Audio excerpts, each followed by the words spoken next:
Death End Request, in keeping with the rest of Compileheart's Galapagos RPG project, is an ambitious and rather unusual affair from a narrative perspective. The setup for the game is pure isekai, but almost immediately after actually starting the game for the first time, you'll come to realise that there's much more going on here. A really interesting blend of genres and styles that makes good use of its medium to tell a story and raise some intriguing questions. Let's take a closer look. At its most basic level, Death End Request has two parallel narratives.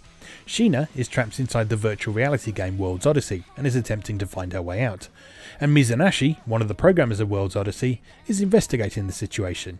Where is Sheena in the real world? How did she get trapped in the game, and why? Sheena's narrative follows many traditional tropes of fantasy adventures, not just isekai, but traditional heroic fantasy in general. She starts from a rather unassuming beginning, a house literally called the House of Beginning, and quickly realises that she's lacking her memories, thanks to that tried and true plot device that helps the player learn about the world at the same time as the protagonist. Something's a bit different from the usual trope here though. Sheena may have amnesia, but it doesn't take long for her to start recalling important things such as who she is, who Mizunaishi is, and the fact she's in a game rather than experiencing reality. Several important things remain missing, however. Sheena still doesn't know why she's stuck in the game or how it happened in the first place. She's not sure of the relevance of the house she woke up in or the memorabilia she found dotted around the place, some of which seem to show images of her. And she's certainly not sure why she appears to have a bug perpetually following her around, or why she seems to have sprouted glowing purple spider legs from her thighs. Mizunaishi and Sheena quickly determine that the way to get her out of the game, given that the conventional log-out function appears to have been forcibly removed, is for her to complete World's Odyssey and reach what is referred to as the ending engage. By defeating the game's final boss, it seems, Sheena will be logged out of the game automatically without having to rely on the missing user interface functionality. Seems simple enough, particularly as between them, Mizunaishi and Sheena should, in theory, know everything there is to know about World's Odyssey and its content. Well, of course it would be simple were it not for the fact that World's Odyssey is falling apart, and no one knows how or why it is still active in the first place. Mizunaishi's company ceased development on the game following Sheena's disappearance, and the service for the game was supposedly shut down. So how is Sheena still there? Here we have one of the interesting themes the game as a whole explores, the relationship between the digital and the physical world, and how someone being absent from the physical world doesn't necessarily mean they're nowhere to be seen in the digital world. No one knows where Sheena is in the physical world, but she is still able to communicate and interact with Mizunaishi thanks to World's Odyssey. At the same time, there's a sense of fragility here. In probably the most timely aspect of Death End Request setup, World's Odyssey is a cloud-based game, suggesting that there's no real permanence to the world or any of the characters in it. The game came back suddenly, so what could happen if someone pulled the plug again? Where would Sheena go? Does she still exist if no one can find her? These are the kind of questions Mizunaishi finds himself asking in the game's real-world component. It's clear that he cares deeply for Sheena right from the outset, but it frustrates him that he's so close yet so far away from her. Following her progress and assisting her from his laptop, he's able to inhabit World's Odyssey with her after a fashion, but not truly. Even within the limitations of his Mr. Enigma moderator avatar, however, Mizunaishi makes frequent reference to the fact that remote, non-physical in-game interactions can feel real at times. As anyone who's ever played a more socialization-centric online experience such as VR chat or Second Life will know, virtual physicality can at times evoke similar emotional and physiological responses to actual physicality. And by extension, relationships you cultivate in the virtual world can be just as real as those you develop in reality. There's another interesting layer to Death End Request, however, that doesn't become immediately apparent. In fact, in contemplating it at all, we're jumping pretty much ahead to the end of the game, but it's worth looking at now since the game actually lampshades this aspect several times before it makes it explicit. This additional layer is the relationship between player and game. I'm not talking about the relationship between Sheena and World's Odyssey, or Mizunaishi and Sheena. I'm talking about the relationship between you and Death End Request. The first hint we get in this regard is actually right at the very beginning of the game, where we witness Sheena being violently killed by a giant monster. Mizunaishi, observing, notes that this death end is horrific, which is a rather strange way of putting it, but then Sheena awakens in the House of Beginning, believing her violent death to be nothing but a nightmare. And perhaps it was nothing but a nightmare. But the fact remains that Mizunaishi clearly recognised it as a death end, a fatal but avoidable potential outcome, and something you'll find yourself having to avert numerous times over the course of the game. The hints continue as the game progresses. Early in the game, Mizunaishi and Sheena have a conversation about how she will activate the ending engage, during which Mizunaishi recalls that Sheena once told him it would take about 50 hours to reach the end, which it does, and that in order to unlock the true ending and the ending engage beyond, you'll need to complete all the side quests. Indeed, some 50 hours later, if you haven't bothered to engage with the seemingly completely optional side quest system, you'll only get the game's somewhat premature normal ending and the accompanying trophy, "What, you thought you were finished?" But let's return to this aspect a little later, as there are other interesting things to talk about along the way. The first matter which the game explores is the question of feeling a sense of attachment to virtual characters. Upon encountering seemingly bugged versions of NPCs that they had included in the game, Mizunaishi and Sheena are struck with how human they seem to be. They are able to carry on conversations with Sheena, Mizunaishi and one another, and their reactions to events unfolding are extremely convincing.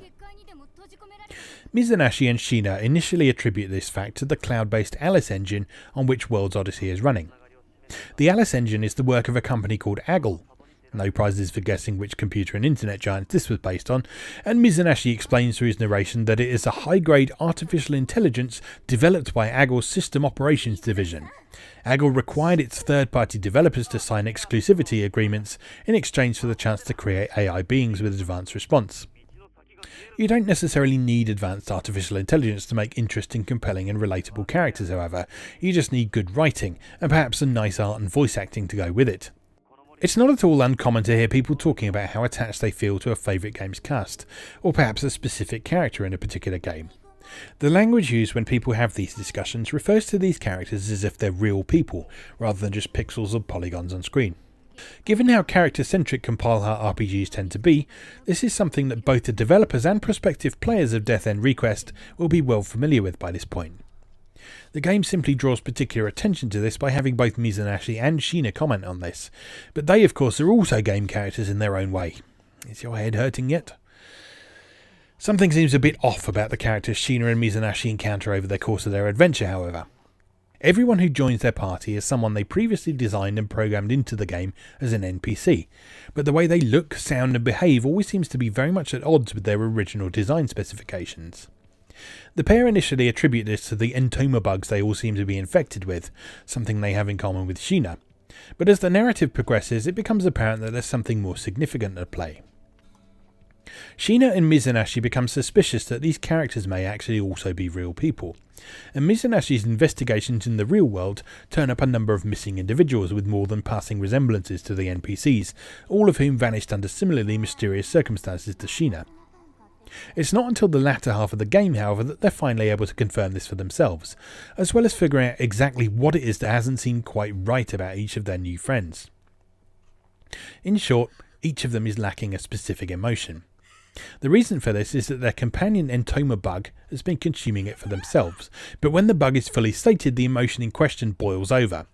We see this for the first time with the typically rather demure, prim and proper princess-turned-queen Lily, who explodes with rage and ends up spitting acid about how nothing she did was ever good enough for her stepmother. Or rather, nothing was ever good enough for Yurisa Yamamura's stepmother.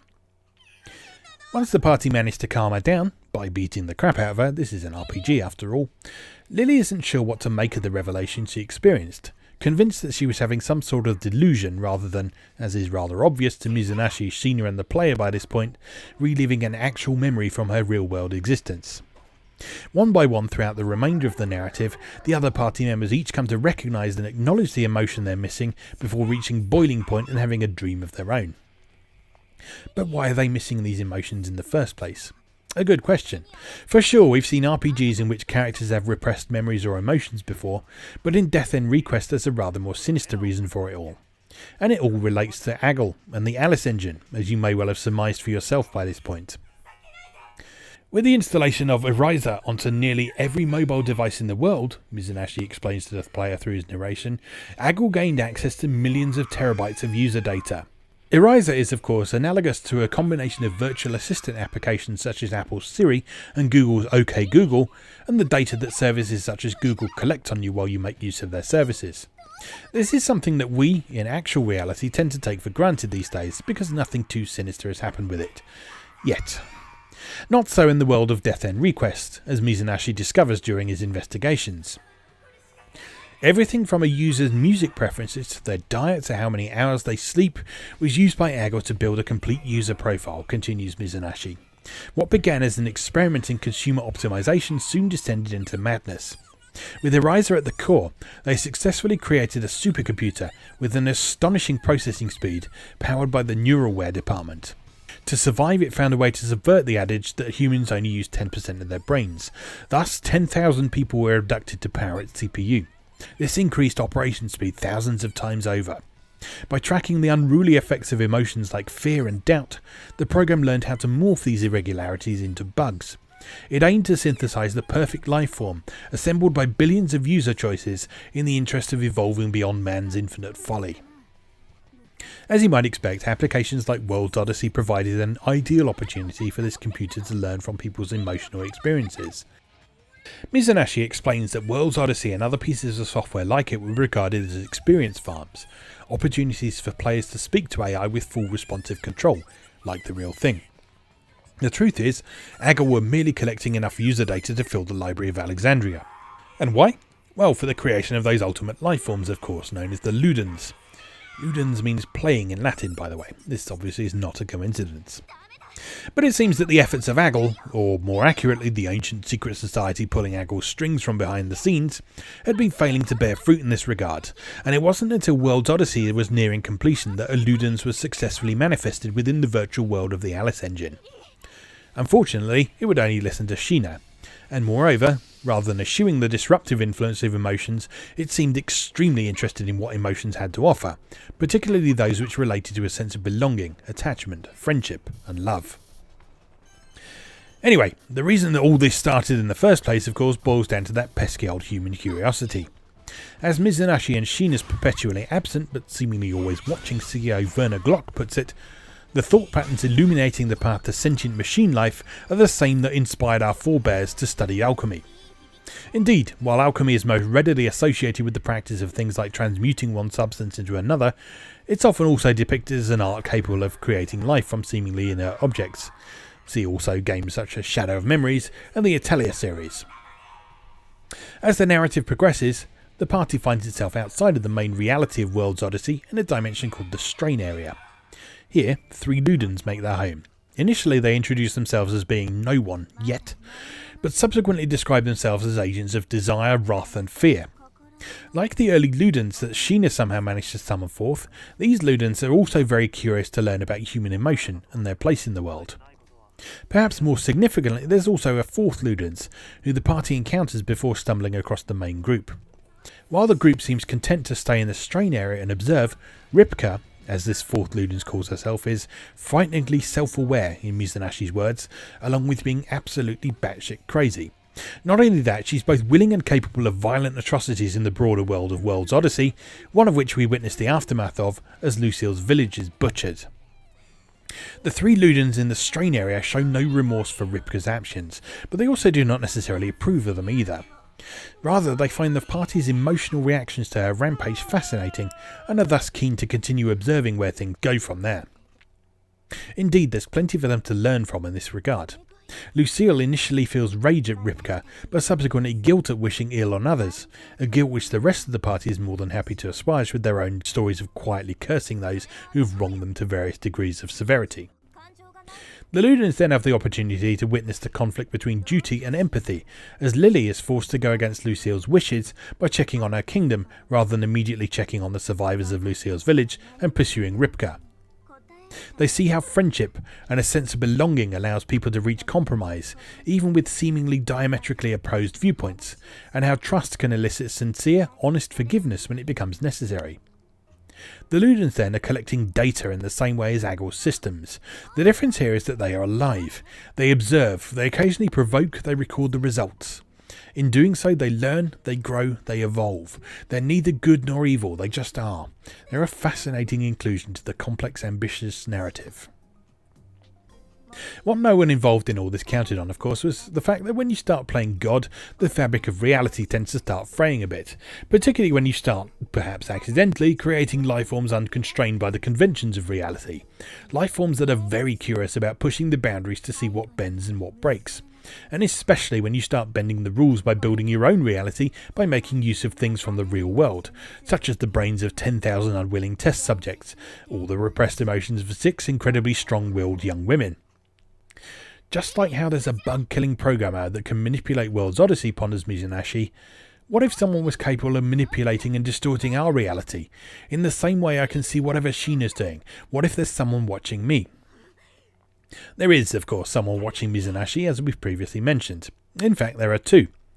One of them is someone known as an observer, who, before departing, having very much broken the rules more than once over the course of the complete adventure, explains how she's left a variety of clues for Mizunaishi to follow, and even manipulated reality in his favour once or twice. The other is you. You are also an observer. You are the one who can manipulate and distort Mizunaishi's reality. You can choose what happens when.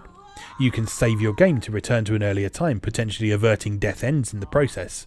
Ultimately, you are the one who guides Sheena and Mizunaishi through their adventure, perhaps leading them to a satisfactory conclusion, or perhaps leaving it forever unresolved.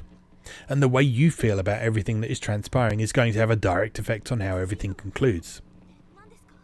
Mizunaishi seems increasingly aware of this as the game progresses, but it's not until the decision point that determines whether or not you'll get the normal or the true ending that he addresses you directly for the first time. He asks for help. In order to get the true ending, you need to willingly offer him your help, acknowledging him as a person rather than just some art and text on the screen in the process. By this point in the narrative, the virtual reality of World's Odyssey and Mizunaishi's reality are already colliding, so it's not much of a stretch to incorporate your reality into the mix as well. But will your powers be enough to fix the mess that Mizunaishi's world has become by the conclusion of the narrative? Or would it be best to start all over again and try to do it better next time? Is there any point even trying? After all, in the words of one of the Ludens at the conclusion of her adventures in Wonderland, Alice is left with nothing. Totally empty-handed. That's the best part.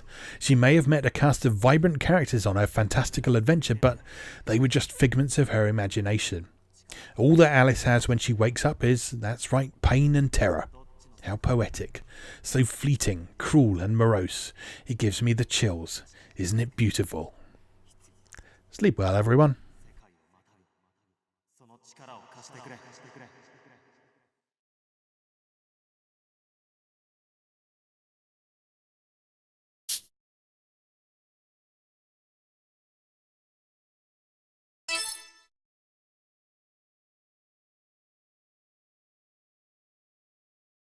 Thanks for watching. If you enjoyed this video, please help out the channel by leaving a like or a comment and subscribing. Be sure to check out moegamer.net for new articles on Japanese and Japanese-inspired video games, new and old, every weekday. Every month, Moegamer features an in-depth exploration of an individual game or series as its cover game, so be sure to check the archives to see if your favourite has had a deep dive yet. If you'd like to support the site directly, please consider becoming a patron or buy me a coffee. You can find links to do both down in the video description. Thanks again, and I'll see you next time.